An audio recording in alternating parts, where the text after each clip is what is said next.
Amis internautes, salam alaikum. Veuillez vous abonner sur votre chaîne Dakar Plus et n'oubliez pas d'activer la cloche de notification. Vous aurez des informations en temps réel ici au Sénégal et à l'extérieur. maa ngi leen a fay. Mass sa téléphone tuuti rek. ça va.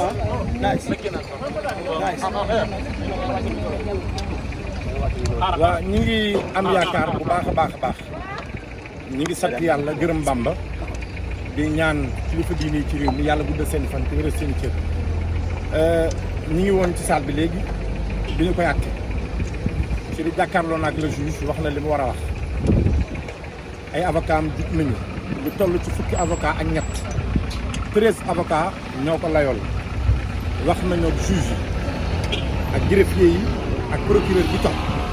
seen bi nag dañu ne nañ leen may ñu ndëggandiku fekk fanweeri minute danañ joxe li nga xam ne mooy verdict atte nañu ko ba pare passé information bi rek ci des fekk fanweeri minute di ngeen ko am incha allah amaana nii ma taxawee di wax ak yéen sax balaa wax ci jeex nit dina génn nakat nanga ma xew waaye ñoo ngi ñaan lépp luy mën a xew yàlla na doon jàmm nattu nag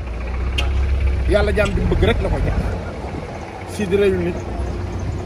violé wul nit sàccul alalu nit tirandewul nit fekk ñu ko dorog fekk ñu ko dara lu yoon tere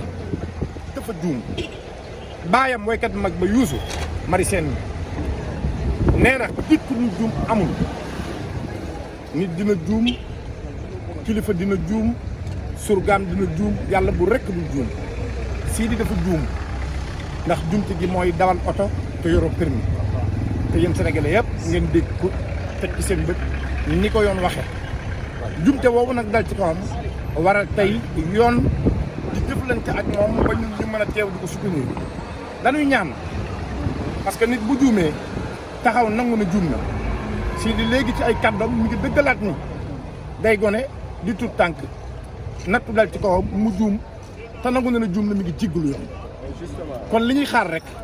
mooy yoon mi nga xam ne Sidi nangu na dafa juum Sénégal gépp xam ne dafa juum ñu tuub jéggalu ñaan yoon mu jéggal ko ñoo ngi am yaakaar ci ne yoon dana ko jéggal incha allah.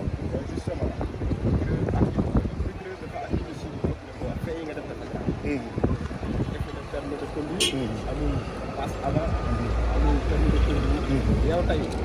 est-ce que yaakaar nga si génn situation. procureur li mu wax bi mu koy wax maa ngi taxaw maa ngi koy dégg li mu wax lépp dëgg la amul dara lu procureur wax lu mu sos ba lu mu créé ndax amu ci benn intérêt waaye da ngay delluwaat ci juumte booy juum da ngay juum rek bisu daanu la bisu dund la waaye bisu dee la bisu ndam la waaye bisu ñàkk la danoo juum te nangu nañ ne danoo juum Sidi rek juumul tey ku yëngu ci wàllu culture yaa ngi ci biir njumte bi ndax Sidi drapeau bi la yor bu demee géew ñun ñëpp la yóbbaale ku yëngu ci wàllu showbiz tey juum nga ndax drapeau bi la Sidi yor bu demee ñun ñëpp la yóbbaale mënoon na Sidi te doon culture mënoon na Sidi te doon showbiz kon bu jumte dalee ci kawam képp ku yëngu ci culture ak showbiz bokk nga ci njumte bi moo waral ñun ñëpp nañu am part de responsabilité jàkkaarloog le juge ne ko ñu ngi tudd jéggal lépp lu juge bi wax dal ko ci kaw Sidi c'est la réalité waaye nag ñoo tooñ ñoo juum nan nu baal nan nu jéggal rek te yàlla tax nan nu baal Sidi xale la te dafa nekk ci yoon te contrat yu bari yàqu na ci diggante une semaine bii te xam naa li may wax ndax damay wax producteur am taat yëpp suba teel damay gisee ak moom damay jokkoo ak moom tey am na ci contrat yu bari yoo xam ne bi ñu yëgee ne Sidi natt bi dal na ci kawam danoo woote laaj seen xaalis ngir ñu delloo leen seen avance fan ko teg nag ak lan jàpp ak lan yaakaar loolu ñoom la intéressé kon tey Sidi nekkam fii même bu dee une semaine mi ngi yàqu ci biti yàqu boobu nag mën naa départ waaye waruñoo nangu mu wéy ndax ndaw la buy daan dooleem am ndey bu yaakaar ci moom baay bu yaakaar ci moom mu yaakaaru askan bu lëmb yaakaaru xeetu lëmb boo xam ne moom la ñu yaakaar ci li nga xam ne moom la ñu war a dundee ak moom la ñu war a sagoo ci seen i biir mbokk ak ci seen i biir ànd. am ngeen yaakaar ne kon li ñu ñaan rek waaw am nañu yaakaar parce que jullit li ko war mooy rafet njort tubaab dafa ne il faut avoir une bonne opinion de chacun nit da ngay rafet njort ci sa nawle man tey aw ma lu may def lu dul rafet njort ci ne kat yoon mën na ko jéggal di remercier bu baax Makhtar Diop suba teel perte na 8 kilos diggante bi fi tàmbalee ak tey ndax stressé ndax sonn Makhtar du lekk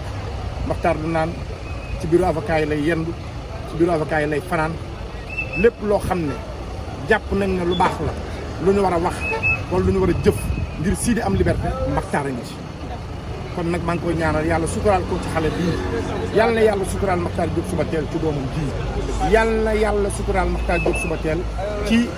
soppeem bii ci rakkam ji di Sidy Diop may gërëm bu baax a baax nag son excellence président Waly Ballago Seck ndax def na ki taxawaay bu am solo maas président keroog bi nattu dalee ci kaw Sidy dafa rekk téléphone am woo ma na ma fan nga nekk ma ne ko maa ngi kër ga mu ne ma xanaa yëgoo li xew ma ne ko dama doon nelaw maa ngi doog a yeewu mu ne ma bàyyi loo jàppoon ci ñëw ci kër ma bàyyi li ma jàppoon lépp ñëw këram mu rekk ci téléphone am woo procureur de la république Abdou Karim sàkk ci moom ab njëggal ñaan ko njëkk ngir mu jéggal Sidy mii nga xam ne rakkam la te wax digg yàlla bu Sidy amee naqar da koy bokk ak moom soo amee bànneex da koy bokk ak moom ñu jokkalante ay kàddu moog le procureur de la république Abdou Karim ci suma kanam ma fekkee Ndiogou Mbaye suma seede la may dégg Ndiogou di dégg président sàkku ci moom njëggal tuubal ko jéggalu ko ngir mu jéggal Sidy loolu ma fekkee la nattu bi am temps yi même ma yeggali ndax li may wax ni dafa am solo même ma yeggali nga baal ma bi jokkoom ak procureur jàllee mu rikkitiwaat téléphone am président Waly ne ma wool ma Makhtar Diop Soubatel ma composé numéro Makhtar jot ko ne ko Makhtar mu ne ma naam ma ne ko wil président jox ko téléphone bi ñu waxtaan président waxtaan ak moom tënk ak moom ay kàddu barki dem bi mu ma wooyee na ma ñëwul ñu màggal ma ñëw mu teg ma ci kanam oto bi ñaan dem Touba ci yoon bi rikkiti na téléphone am woo avocat maître Bamba Cissé ne ko bëgg naa nga dugal sa loxo ci dossier bi woo parrain am Doro Gueye ci sama kanam ne ko demal nga assisté Sidy sunu rak sunu doom nga ànd ko njaboot gi Doro ngi ma bàyyi ci biir Doro ngi ci biir honorable député délégué Amar mi ngi ci biir faramaaree ni ñu bari ci ñu bokk ci njabootu Waly mi ngi ci biir Bafa Gueye mi ngi ci biir kon tey yaakaar naa ne Sidy te xar wi Sénégal la ko ànd ak moom Sénégal la ko bokk ak moom waaye rawatina njabootu président Waly di gërëmaat bu baax a baax Papa Diouf le leader de la génération consciente ndax keroog ba nga xam ne dugal nañ Sidy ci suuf ci kaaf bi mu war a jàkkaarloo procureur maag Makhtar 7 heures du matin fii la ñu fekk ak manager am jékki ak ma góor di Sidy di ñëw di jóge gendarmerie Hann fii la ma fekk ma taxaw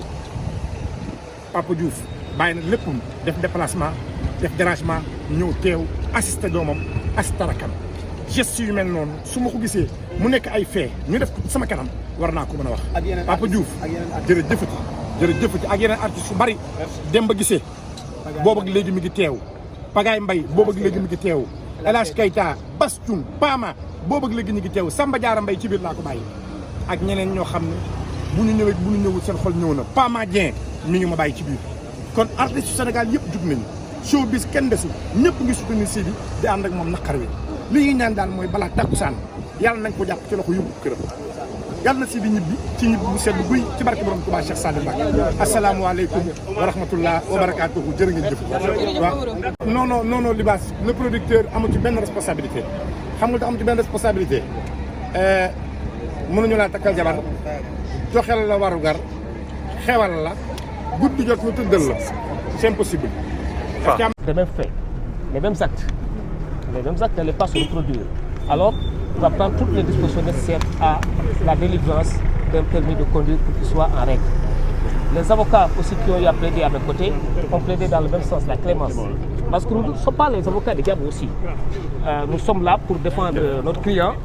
dans la mesure du possible. Ce qui est possible aujourd'hui, c'est qu'une application bien faite de la loi devrait se faire quand même à son profit. D'autant plus que je l'ai dit tantôt, il a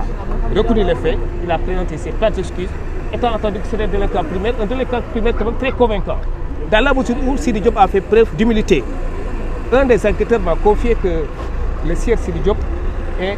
une personne très humble. Dans la mesure, lorsqu'il a procédé à son arrestation, il n'a pas eu à se présenter ou à mettre en avant sa qualité d'artiste, connu et reconnu, mais tout simplement il a eu à présenter plutôt les pièces afférentes à la circulation du véhicule. Alors parmi lesquelles pièces, il y avait une assurance, une police d'assurance quand même, qui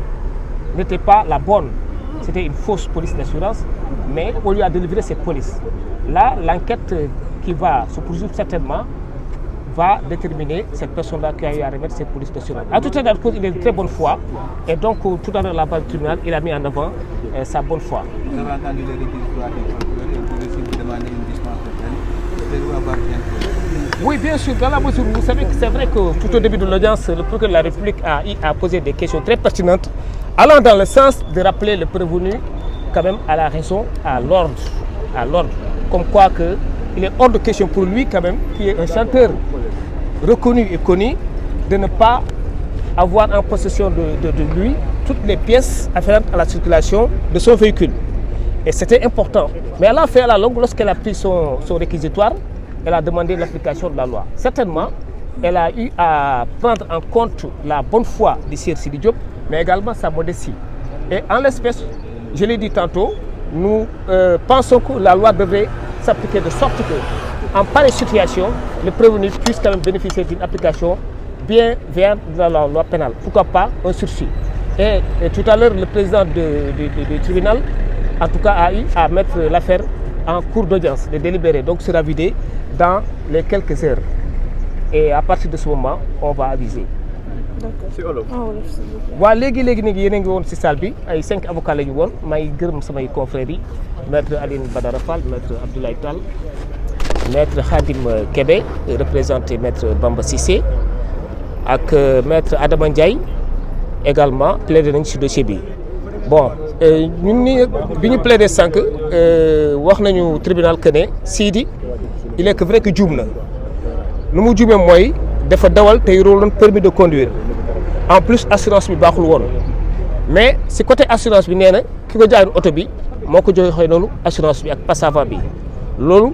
du coobareem bon en tout cas defarul assurance bi lu ñu ko mën a toppee rek mooy permis sans conduire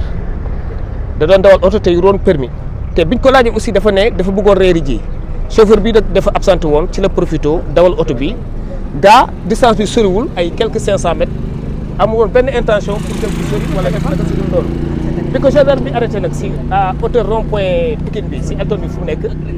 alors ci lañ ko contrôlé à l'issue du contrôle nag gendarme bi dañ jàpp ne amul woon permis amul woon assurance ci kaw loolu nag procureur nee na li nga def nii waroo ko defati parce que du yoon vu sa statut chanteur la ñëpp la xam da nga war a joxe bon exemple parce que xale yi aussi dañuy roy si yow moom aussi wax dëgg yàllam ku humble la ku maandu la à la barre gis ngeen ko lu mu taxawee taxawaay bu correct la taxawee mais carrément amuloon benn intention pour dawal oto sans pour autant mu yore permis ak faux assurance. yéen a ngi demandé dispense de peine. dégg waaw ngeen tamit réquisitoire procureur. effectivement ci kaw loolu procureur dafa laaj que ne moom dafa sakku yoon appliqué wu yoon def liggéeyam bon ñun nag bi ñuy jëlee parole dañ ne yoon moom dina def liggéeyam te yaakaar nañ ne yoon et en application d'une bonne politique pénale ci yi ni mel. dafa war a joxe benn décision bu clémente dans la mesure où Sidi moomu ñuy topp dawal sans permis ak yore faux assurance moom amul woon benn coobare amul woon benn intention dawal oto te assurance bi baaxul permis bi moom reconnaître na ko nekk du amati bu jógee si li incha allah rabi dina ut permis te maa ngi bëggoon préciser si kii bi si assurance bi